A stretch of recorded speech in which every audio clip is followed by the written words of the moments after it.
Marcia Kramer is here with an eye on what New York has been, what measures we've been taking, and how they're reacting to this, Marcia.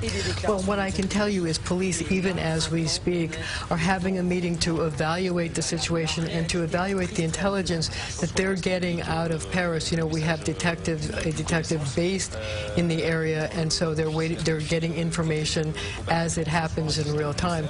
But as a precaution right now, they are sending police officers to the French consulate as a precaution, not because that there's a belief that anything's happening, but they want to make sure that they have police in place just in case. They're also evaluating other situations as they get more information in from Paris to see if they have to take any other action here. There's also the possibility that we could be sending some of our anti-terrorism people over there because we have a lot of expertise in the area. Which is often the case. But in terms of any perceived threats to the United States, to the city of New York, the last reporting I saw said no such thing. What are you hearing? I'm hearing no such thing, but you know, in a city like New York, which is the #1 terror target in the nation, they never take a chance. So they're evaluating everything.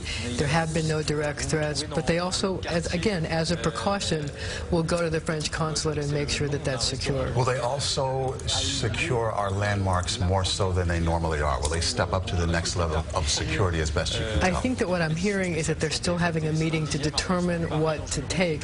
We always, in terror situations, will secure landmarks, specific buildings that they know to be potential targets and things like that. I don't know whether we're at that level yet.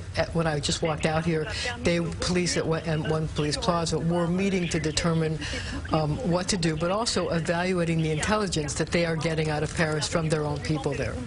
Okay, and that would probably include transportation as well, entertainment sites, landmarks, if they get to that level. If they were to get to that level, what the NYPD normally does is they protect certain landmarks, certain bridges, transportation hubs, religious buildings, things like that, as they're trying to evaluate if there's any religious component to what's going on in Paris at the present time. Okay, Marcia Kramer, thank you so much. If you were just tuning in.